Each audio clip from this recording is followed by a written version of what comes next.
गौतम जी, हमारी कालका की विधायिका श्रीमती शक्ति रानी शर्मा जी, पूर्व में हरियाणा विधानसभा के स्पीकर रहे ज्ञानचंद गुप्ता जी, हमारी भारतीय जनता पार्टी की उपाध्यक्षा बंतो कटारिया जी, पंचकुला के हमारे मेयर कुलभूषण गोयल जी, ओम प्रकाश देवी नगरिया जी, हमारे additional chief secretary Sudhir Rajpal ji IAS, Amit Agarwal ji IAS, Saket Kumar ji IAS और हमारे सीजी रजनीकांतन जी आईएएस और उपस्थित सभी अभ्यर्थीगण, अभिभावकगण, आप सबको मैं दोनों हाथ जोड़ करके राम राम करता हूं।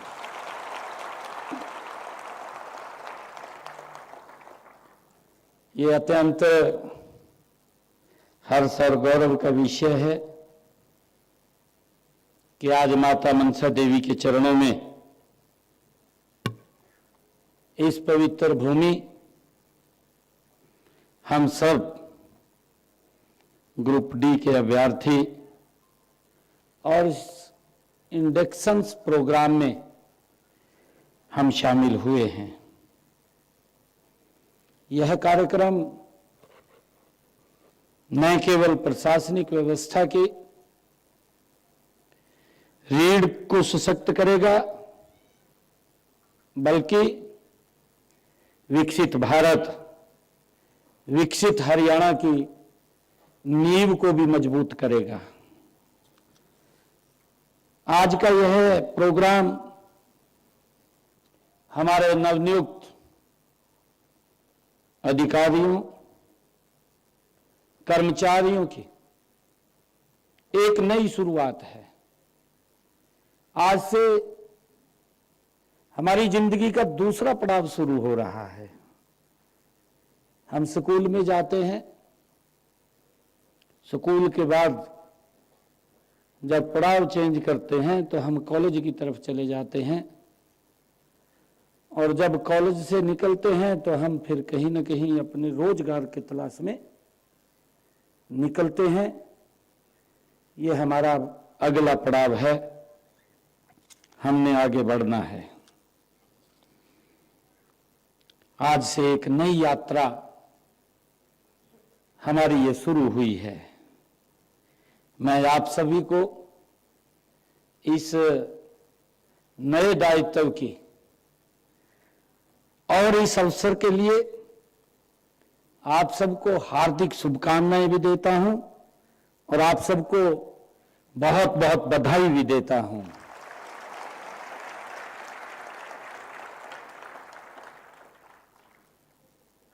आज से हम सब पे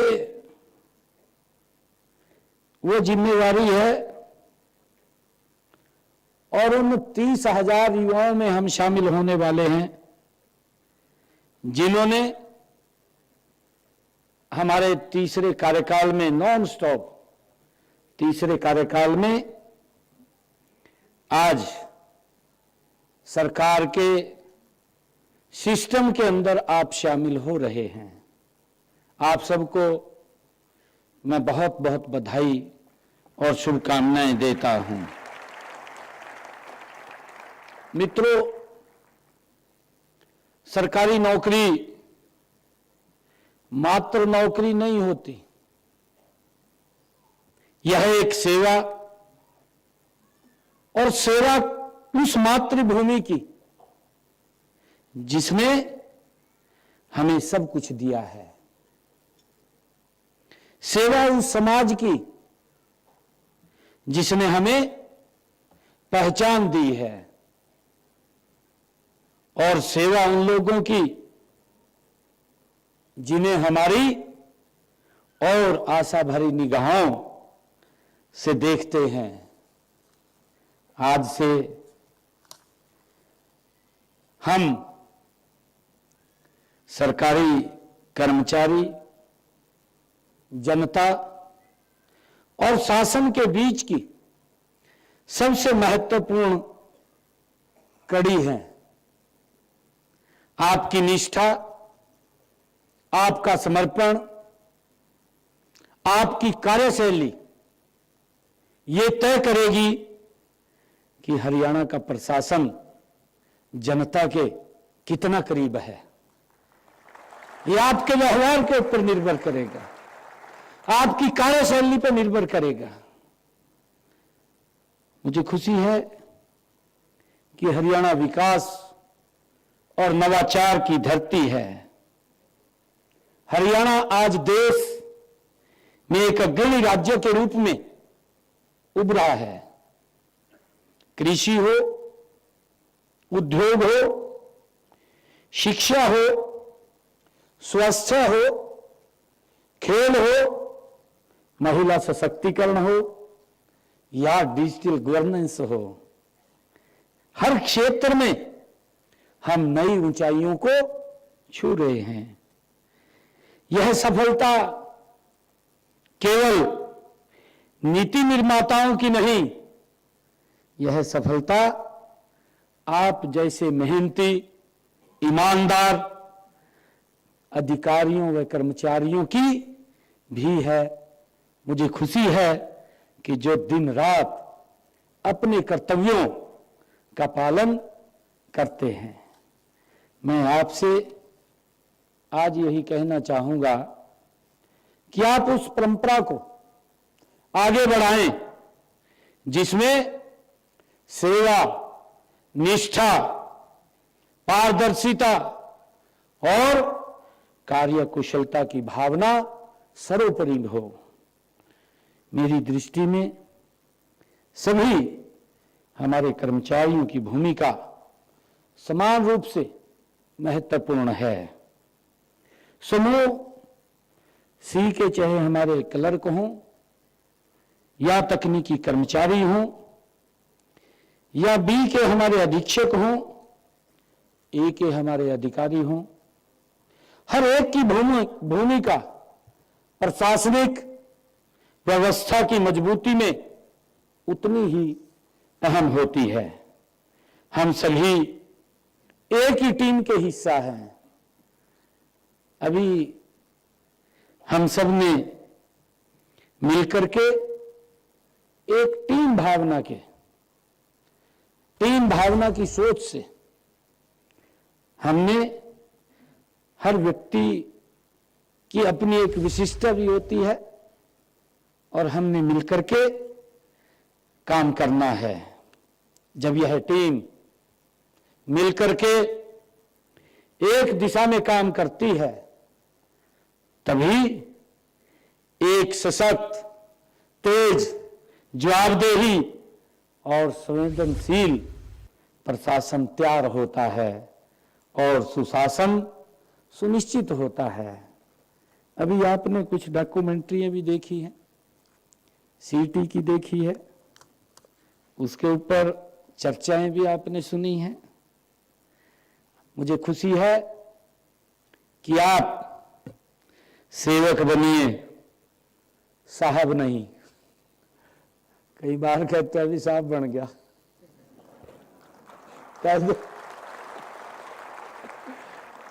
हमारी भूमिका सेवक की होनी चाहिए। मुझे खुशी है कि सरकार का हर कर्मचारी, हम बोलते भी हैं, कहते भी हैं और कहा भी जाता है कि सर्वेंट ऑफ द नेशन, ये बात बोली जाती है, यानी राष्ट्र का सेवक, राष्ट्र के प्रति सेवा मेरा दायित्व है। हमें इसी भावना से, इसी सेवा भावना से आगे बढ़ना है, उसको अपनाना है। एक आम नागरिक की मुस्कान आपके कार्य का सबसे बड़ा पुरस्कार होता है। अगर कोई व्यक्ति काम के लिए आपके पास आता है और जब उसका काम होता है तो आप उसकी मुस्कान देखिए, किस प्रकार का वो फील महसूस करता है। और वो मुस्कान उनके चेहरे के ऊपर आपकी कलम से वो आती है, आनी चाहिए। और मुझे खुशी है कि हम सब मिलकर के समाधान देने का ये समय है, लेकिन ये सवाल उठाने का नहीं, हमारे समाधान देने का समय है।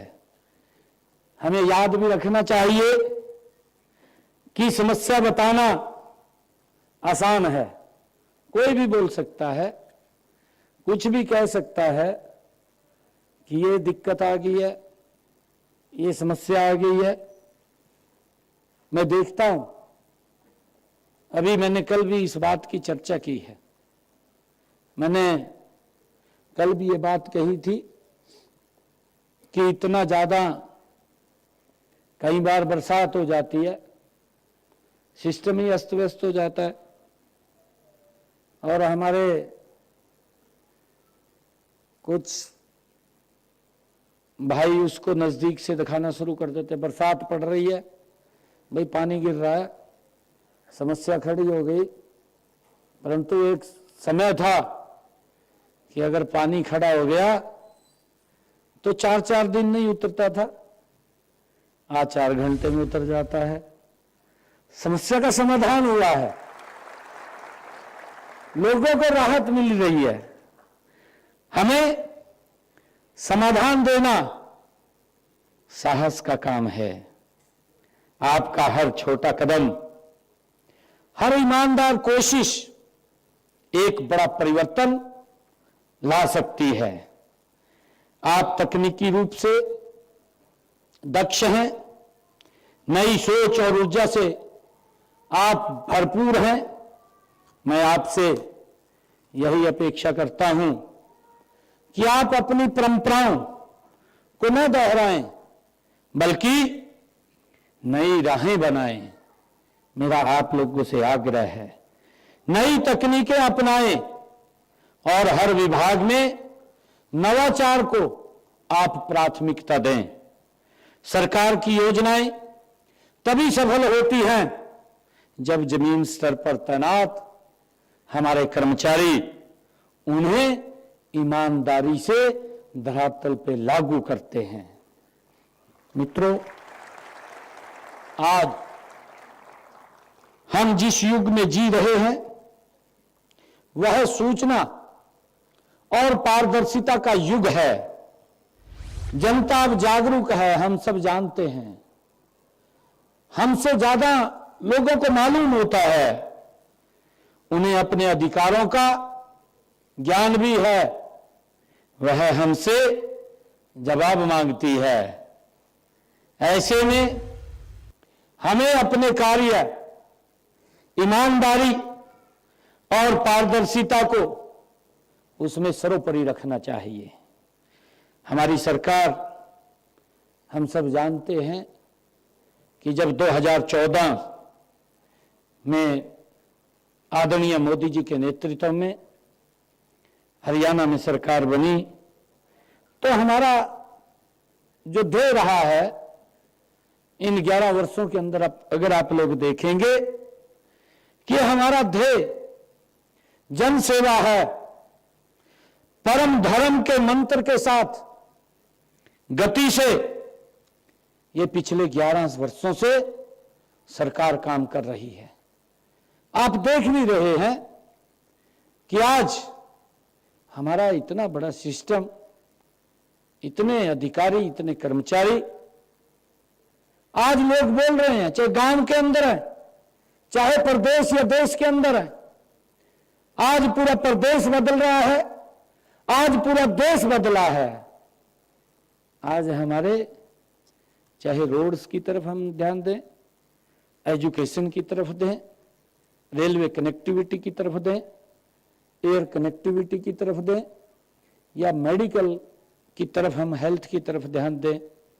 एक बड़ा बदलाव पिछले 11 वर्षों के अंदर इस भारत के अंदर देखने को हमें मिल रहा है, जिसकी आम चर्चा करते हैं। यह छोटा विषय नहीं है। अगर हम 2014 के अंदर ध्यान करें, 14 के अंदर भारत का स्थान दुनिया में 11वें नंबर के ऊपर था। हमारी जो आर्थिक स्थिति थी वो बहुत ज्यादा लचर पचर थी। 11वें स्थान के ऊपर हम खड़े थे, हिचकोले ले रहे थे। परंतु आज देखते देखते इन 11 वर्षों के अंदर दुनिया में ये भारत चौथे स्थान पर आकर के खड़ा हो गया है। इसके पीछे की बड़ी ताकत है। इसमें हमारे सभी कर्मचारी, यही हमारा सिस्टम है, आज लोगों के जीवन को सरल करने का काम कर रहा है। मुझे खुशी है, इस कार्यक्रम से पहले देश के यशस्वी प्रधानमंत्री आदरणीय नरेंद्र मोदी जी वाराणसी से जुड़े हुए थे। मैं उस कार्यक्रम के अंदर था और उन्होंने किसानों के उनका गति से विकास हो, 20वीं किस्त डायरेक्ट उनके खाते के अंदर डालने का काम किया है। मुझे पूरा विश्वास है कि आप भी जन सेवा को अपने जीवन का ध्येय बनाएंगे। मुझे ये पूर्ण विश्वास है। हमारी सरकार ने भ्रष्टाचार के खिलाफ जीरो टॉलरेंस नीति अपनाई हुई है। आज यह नीति कागजों पर नहीं है, आज बल्कि जमीन पर हकीकत में दिखाई देती है। मुझे यह भी खुशी है कि आज जरूरत है एक ऐसे प्रशासन की जो संवेदनशील हो, मानवीयता हो और जरूरतमंद के आंसू भी पहुंच सके। आज ऐसे संवेदनशील प्रशासन की आवश्यकता है। जब एक कर्मचारी बुजुर्ग की मदद करता है, तब कोई अधिकारी दिव्यांगजन को प्राथमिकता देता है। जब एक क्लर्क किसान के कागज का जल्द निपटान करता है, तब ही जनता को लगता है कि यह सरकार, ये मेरी सरकार है। तब उसको महसूस होता है, उसको यह महसूस होता है कि यह सिस्टम मेरा है। सही मायने में यही सुशासन है, यही पारदर्शिता है। जब लोगों की अपेक्षाओं के ऊपर हम खरा उतरते हैं। मुझे खुशी है कि हमारी सरकार आपके प्रशिक्षण, आपके कौशल विकास, आपके कल्याण के लिए सदैव आपके साथ है। हम हर स्तर पर एक बेहतर कार्य संस्कृति, आधुनिक इंफ्रास्ट्रक्चर और डिजिटल प्रक्रियाओं को हम बढ़ावा दे रहे हैं।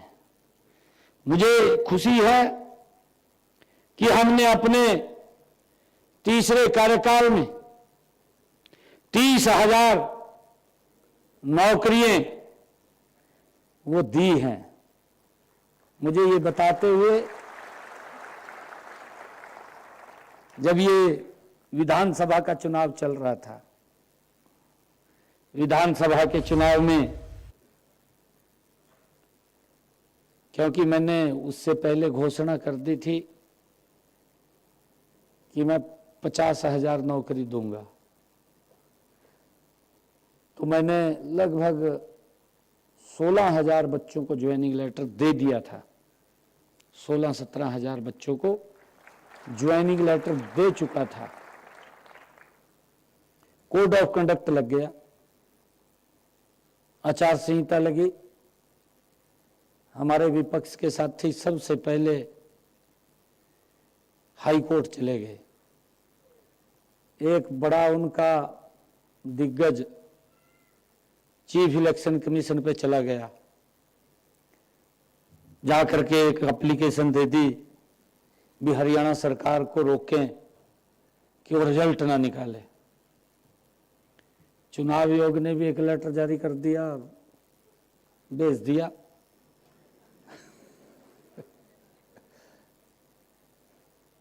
तुमने और लेटर देखा, हमारे अधिकारी कहने लगे, कहा जी रिजल्ट नहीं निकाल सकते। मैं कहा नहीं निकालेंगे, मैंने कह दिया नहीं निकालेंगे। मैं कहा मेरे पास बच्चे इकट्ठे होकर के आए, हजारों की संख्या में आए, मेरे को कहने लगे, कहा मुख्यमंत्री जी। मैं कहा हाँ जी। मैं बात सुनता हूं, कहने लगे वह तो गलत चल रही है।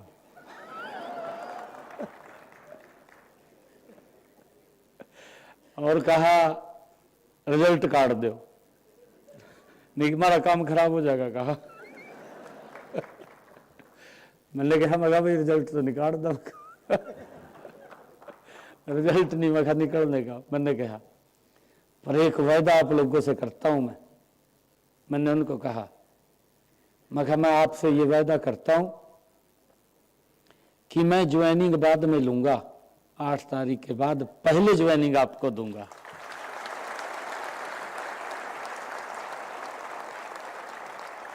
ये छोटा विषय नहीं था, ये बहुत बड़ी बात थी।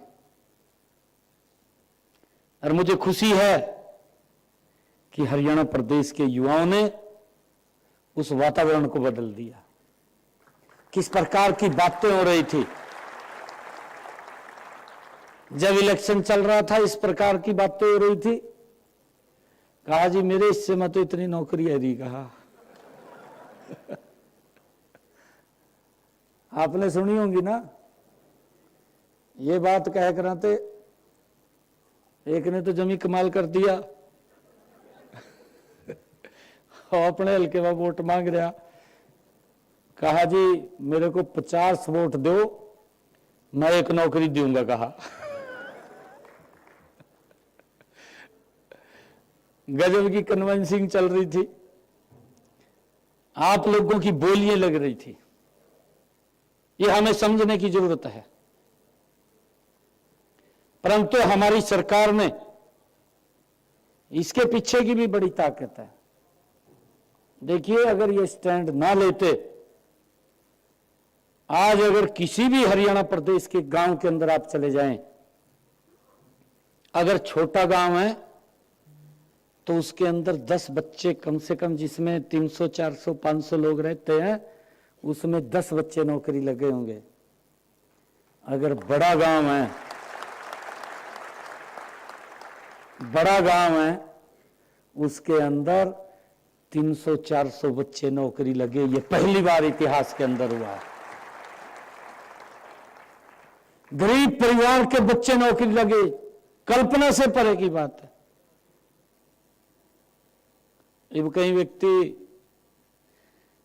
कह दें, कहा भाई इसका क्या जोर लगा। कहा बच्चा पढ़ा। कहा भाई अच्छी बात है, बच्चा पढ़ा है ना, उसी की मेहनत को तो फल लगा है, नहीं तो बच्चे की मेहनत को फल ही नहीं लगता था। पढ़ लेता था, पढ़ करके इंटरव्यू में कहा रह गया। यही स्थिति थी, बहुत हालत खराब थी। एक तो लड़का मेरे को मिला, मेरे को कहने लगा, मैं तब मंत्री था पिछली सरकार में, 2014 की सरकार बनी, उसमें मंत्री था मैं। जब ये सारा सिस्टम चला तो मेरे को, मैं फिर कुरुक्षेत्र से सांसद बन गया, तो मेरे को एक लड़का मिला। वो कहने लगा जी, कहा अच्छा पोस्ट के ऊपर वो लगा। कहा जी मैंने 3 इंटरव्यू दिए, मेरी एज भी रेड लाइन पे चली गई, भी उसके बाद आगे कुछ नहीं है। फिर 3 इंटरव्यू मैंने दिए, 3 में रह गया। कहा टॉप है करूं तो मैंने कहा भी ये तो भाई नौकरी नहीं लगती। कहा आपकी सरकार आएगी, कहा 2014। मैंने सोचा भी, कहा अब फिर दो, कहा इंटरव्यू। कहा मैंने चौथी बार दिया और मैं पहले उसमें कहा नौकरी लग गया। कहा ये उसकी मेहनत का वो था फल। आज कोई भी हरियाणा के अंदर ये बात नहीं कोई युवा बोल सकता कि मैं किसी के दरबार पे गया हूं या किसी के घर पे गया हूं।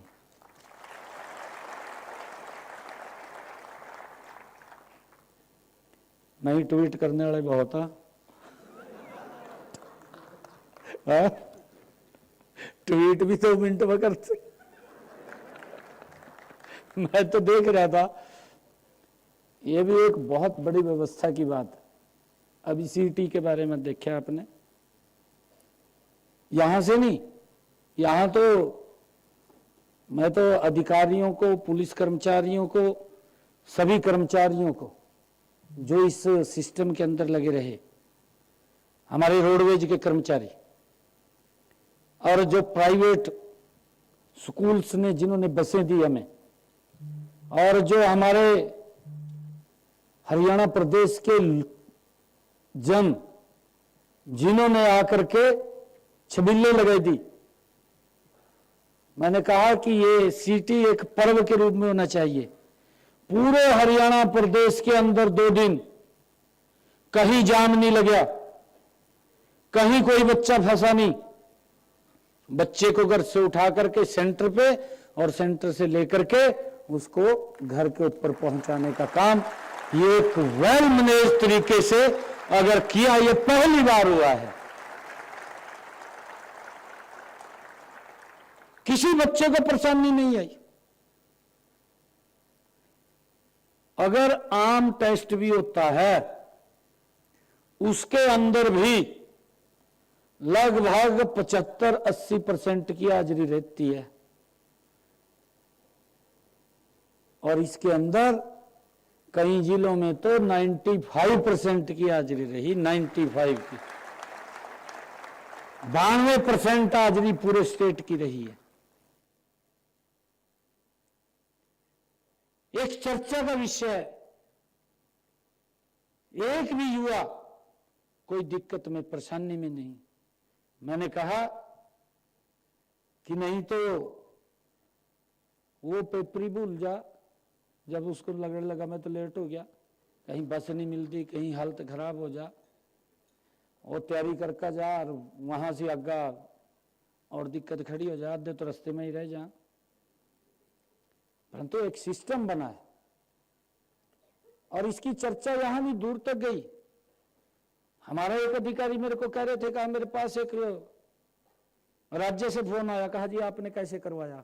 कहा हो रहेगा देख लिए, कहा कैसे करवाया?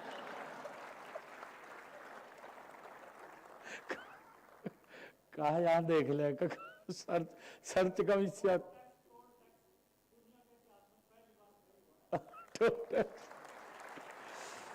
भोपाल सिंह खत्री हमारे हरियाणा स्टाफ सिलेक्शन कमीशन के चेयरमैन रहे, ये बीचों बैठे।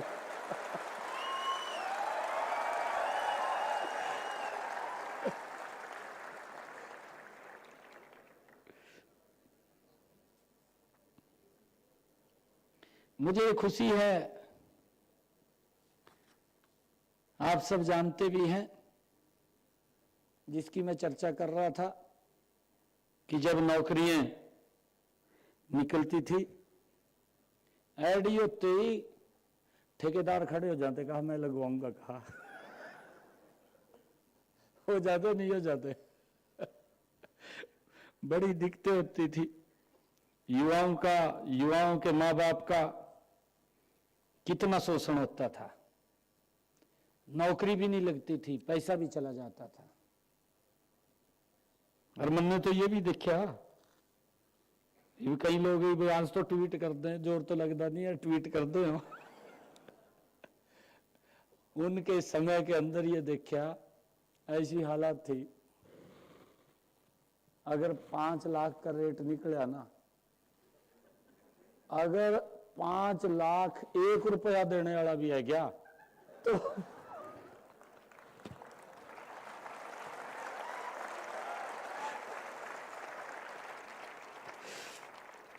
बहुत हालत खराब थी। हमने हरियाणा प्रदेश के युवाओं के इस दर्द को समझा और उसके लिए हमने एक सिस्टम भी बनाया। अभी आप देखते हैं, कल ही हमने रूल फ्रेम किए हैं HKRN के, जो हमारे कर्मचारी हैं। नहीं तो ठेकेदार प्रथा थी और ठेकेदार आधे पैसे अपनी जेब में पहले था, उन्हें 2-1000 रुपए दे देता। यही थी हालत। सरकार से पैसा मिलता था उसको लगभग 7-8 हजार रुपये और उन्हें 2000 रुपये में टाल देता। और कई बार तो जब ये शुरू में जब मनोहर लाल जी प्रदेश के मुखिया बने और ये HKRN आया तो एक समय ये भी था कि उसका खाता, वो अकाउंट नंबर अपने पास ले लेते, उसके खाते में हम पैसा भेजने लगे, पहला वो ठेकेदार कटवा लेता, कहा इतने मेरे पास जा काट ये भी चला। परंतु हमने इस सारे सिस्टम को बदला है। इसके पीछे एक ताकत लगी है, इसके पीछे स्टैंड लिया गया है। स्टैंड लिया है तभी आप लोगों के चेहरे पे ये मुस्कान आई है, मुझे ये खुशी है।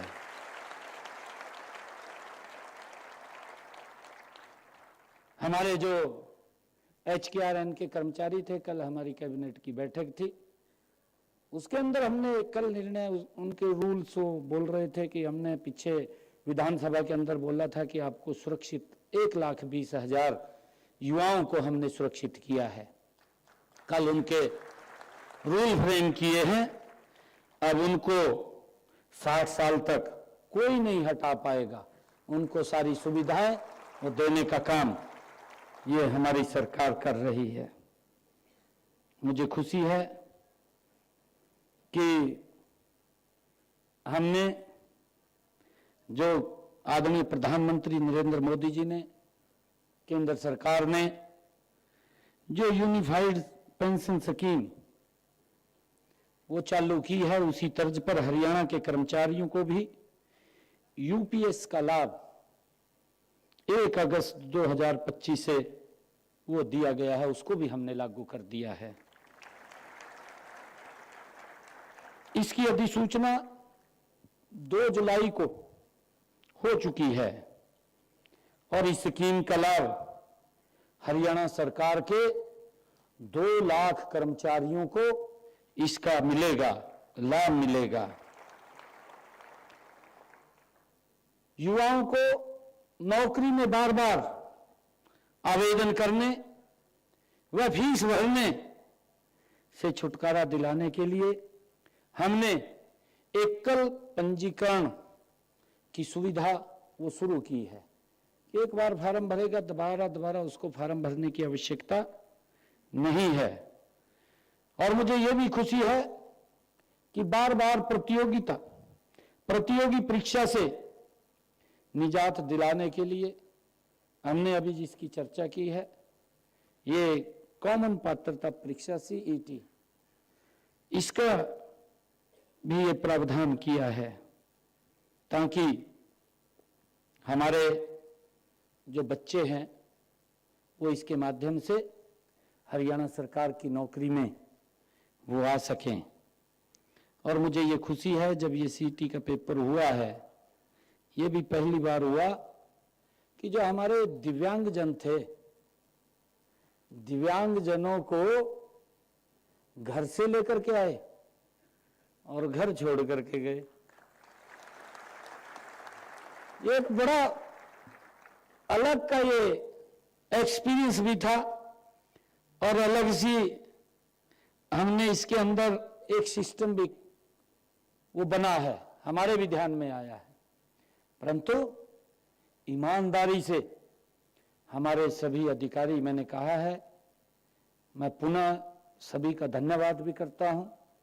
हमारे चाहे ट्रांसपोर्ट के कर्मचारी थे, चाहे हमारे पुलिस के कर्मचारी अधिकारी थे, या हमारे ऊपर के अधिकारी थे, या हमारे बोर्ड के अधिकारी थे, सब एकजुटता से टीम हरियाणा के रूप में काम किया है और उसके सार्थक परिणाम निकल करके आए हैं। मुझे ये बताते हुए आप लोगों के बीच में, क्योंकि डॉक्टर भीमराव अंबेडकर जी, जिनकी एक सोच थी, जो ये चाहते थे कि समाज के अंतिम पायदान पे खड़ा व्यक्ति, ये डॉक्टर भीमराव अंबेडकर जी की सोच थी और ये पंडित दीनदयाल उपाध्याय जी का विचार था। अंत्योदय का विचार दिया कि अंतिम पायदान पर खड़े व्यक्ति को हम सब की जिम्मेवारी है कि सबसे पहले उसकी चिंता करें। और मुझे खुशी है बताते हुए, आप सबको उसका लाभ भी इसके अंदर मिला है कि हमने जो डॉक्टर भीमराव अंबेडकर जी ने एक मार्ग दिया है, उस मार्ग के ऊपर हमारे जो वंचित क्लास के जो लोग थे, इसमें हमने क्लासिफिकेशन करके उनको लाभ देने का काम किया। और मेरे लिए बड़े ये खुशी की बात है कि आज उन परिवारों से भी लगभग, आज इस जो आप नए अभ्यर्थी आए हैं आपके बीच में 604 अभ्यर्थी उस समाज से सिलेक्ट होकर के आए हैं। ये मेरे लिए बड़ी खुशी की बात है। मुझे ये भी खुशी है कि हमारी सरकार ने, एक सरकारी सेक्टर होता है, एक प्राइवेट सेक्टर होता है। सरकारी सेक्टर के अंदर हमने जो नौकरियां दी हैं और उससे अलग हमने 2083 रोजगार मेले हरियाणा प्रदेश के अंदर लगाए हैं। जो हमारी मल्टीनेशनल कंपनी या बाहर भी जाने के लिए कहीं ने सिलेक्ट किया है, तो हरियाणा प्रदेश के अंदर हमने 1,06,283 युवाओं को निजी रोजगार के साथ भी हमने जोड़ने का काम किया है। मित्रों, सवाल उठता है कि आपका आदर्श कौन हो। मेरा मानना है कि आप अपने जीवन में किसी एक को अपना आदर्श मानिए, जो ईमानदार हो, जो देश के लिए जिए, जो अपने आदर्शों, अपने सिद्धांतों के साथ साथ कभी समझौता न करता हो। फिर देखिए, आपका हर दिन प्रेरणा से भरा होगा, आपका हर निर्णय जनहित में होगा। मुझे खुशी है कि आप सभी नवनियुक्त अभ्यर्थीगण को मैं पुनः एक बार हार्दिक शुभकामनाएं देता हूं। आपका कार्यक्षेत्र चाहे जो भी हो, आप कहीं भी काम करें, आपकी भावना केवल एक होनी चाहिए, जनहित सर्वोपरि। ये हमारी भावना होनी चाहिए। हरियाणा का भविष्य आप जैसे कर्मठ, ईमानदार और समर्पित हमारे समर्पित अधिकारियों व कर्मचारियों के हाथों में सुरक्षित है। आइए मिलकर एक सशक्त, समावेशी, आत्मनिर्भर हरियाणा का हम मिलकर के निर्माण करें। आप सबका बहुत बहुत धन्यवाद। जय हिंद, जय भारत, जय भारत मां।